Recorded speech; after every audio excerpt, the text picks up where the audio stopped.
Metástase, por que que ela assusta tanto nós, médicos, profissionais da saúde? Por que que ela assusta tanto os familiares? Por que que a metástase é o momento da doença que realmente ela se torna mais agressiva e coloca o paciente, infelizmente, em risco de vida? Nesse vídeo eu vou trazer para vocês as informações corretas e exatas e quando a gente deve investigar, a forma de investigar, como tratar essa parte da doença oncológica. Como eu disse, coloca tanto medo na gente. Fica nesse vídeo até o final. Meu nome é Rodrigo Fogassi, eu sou médico oncologista do Hospital Albert Einstein e eu trago aqui periodicamente vídeos para vocês que estão na luta contra o câncer ou que conhece alguém que está na luta contra o câncer. A metástase, quando nós estamos falando de câncer, ela é o fruto de um câncer principal. Vou dar alguns exemplos práticos aqui para vocês. Uma vez chegou uma paciente para mim com uma lesão, um nódulo, um tumor na região do pâncreas e essa lesão na região do pâncreas não tinha sido visto pelo ultrassom. Então aqui eu também já fiz um vídeo para vocês mostrando a incapacidade muitas vezes do ultrassom de diagnosticar lesões tanto primárias, ou seja, onde o tumor nasceu, quanto secundárias, que são as metástases. Essa paciente tinha um ultrassom normal e logo em seguida a gente fez a solicitação de uma ressonância e ela tinha vários nódulos no fígado. A doença, então, primária, ela nasceu no pâncreas, ou seja, células saudáveis, células normais do pâncreas, do órgão pâncreas, começaram a ter mutações no DNA.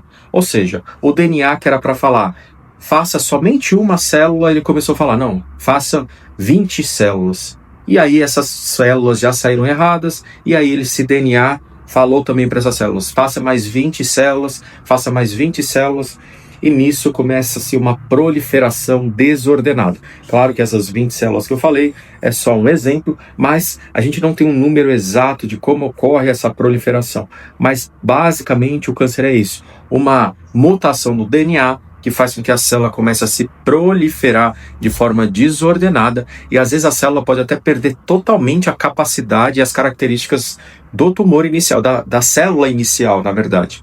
E aí, quando a célula começa a entrar nesse curto-circuito, perder todas as características que faz com que ela cumpra suas funções, ela começa também a ter a possibilidade de invadir as estruturas próximas, ou seja, vasos sanguíneos. Então não é raro um tumor, principalmente no caso que eu disse aqui de pâncreas, invadir o tronco celíaco, que está muito próximo, é um vaso calibroso que a gente tem, e também outras estruturas como o estômago, o duodeno, e aí também gerar metástases. Então, essas células que estão desordenadas, como nessa paciente que eu falei para vocês, uma célula caiu na circulação sanguínea, circulou pelo corpo, e a gente sabe que cada vez os vasos que são grossos, eles vão ficando, as veias vão ficando mais fininhas, fininhas, fininhas, até que uma hora elas terminam dentro de um tecido. E muitas vezes nesse momento essas células entram nesse tecido, e se nesse órgão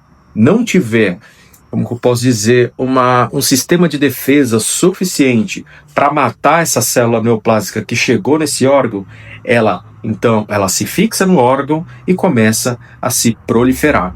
Essas células que vieram do pâncreas, por exemplo, nesse caso dessa paciente, também tem a capacidade de fazer o mesmo mecanismo. É como se o primário do pâncreas gerasse um filho, um tumor filho, e esse filho gerasse um tumor neto, e daí por diante. Então, também existem metástases das metástases. Por isso que é tão grave quando um tumor ele consegue cair na circulação sanguínea, circular pelo corpo e grudar em algum órgão.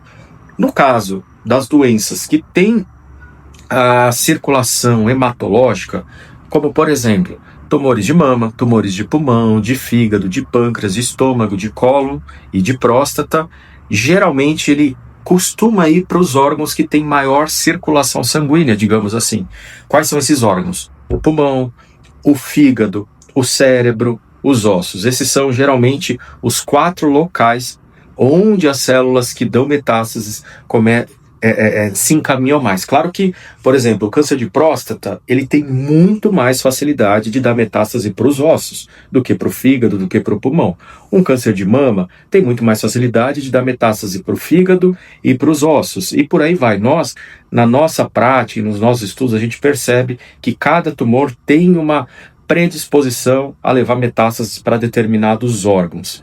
E como tratar essas metástases? Lembrando, se existe uma metástase grudada, crescendo em algum órgão, como por exemplo no fígado ou no pulmão, para ela chegar até esse local, ela caiu na circulação sanguínea. Então muitas vezes não adianta você ir lá no pulmão, ir lá no órgão e arrancar essa metástase, porque logo em seguida virão outras células que estão circulando no sangue e que a gente não consegue tirar célula por célula de forma cirúrgica, de forma mecânica. Então, geralmente, por isso que quando existe metástase, o tratamento costuma ser medicamentoso e aí para cada doença a gente tem um remédio específico. O maior exemplo que a gente tem aqui é a própria quimioterapia. A quimioterapia, ela atua então no tumor primário, ou seja, o local que a doença nasceu, nos tumores secundários, ou seja, nas metástases, e também naquelas microcélulas que estão circulando na circulação sanguínea. Então, medicamento é um dos principais tratamentos.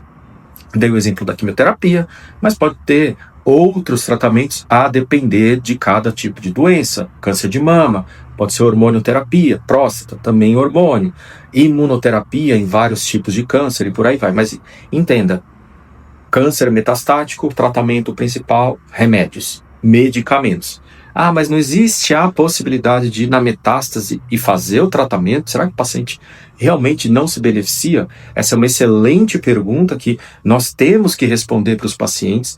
Então, na grande maioria, quando a doença é metastática, nós consideramos a doença incurável, visto que tem células microscópicas circulando pelo sangue a todo momento.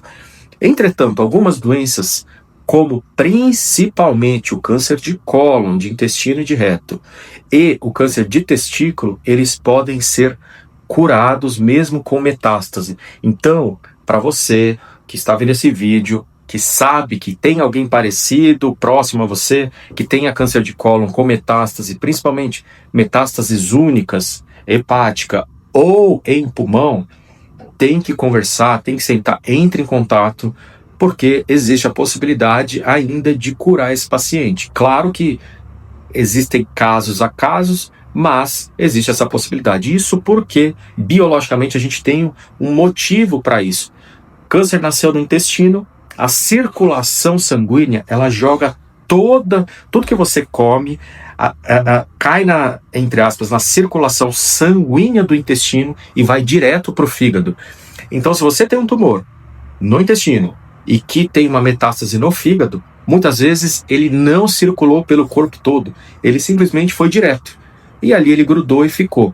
Então, às vezes, essas células não estão caminhando pelo corpo todo. Então, ainda é possível, sim, curar esses pacientes. O mesmo vale para tumor de reto, quando tem metástase pulmonar. Também existem vias diretas do reto para o pulmão, e também pode acontecer da metástase no pulmão ainda ser curável. Então, basicamente era isso que eu tinha para falar para você hoje. Se você gostou desse vídeo, clica no gostei, comenta comigo, fala comigo se você sabia dessas informações. Eu faço o máximo possível para responder todas as perguntas e todos os comentários que me mandam. E encaminhe esse vídeo para alguém que você conheça e que sabe que vai se beneficiar disso. Isso ajuda o canal, ajuda a gente a crescer e o YouTube ele começa a recomendar para mais pessoas e as pessoas podem se beneficiar disso e quem sabe você, com seu compartilhamento, ajudar a salvar uma vida. Em breve eu trago mais informações para você a respeito da cura, do tratamento e do diagnóstico do câncer.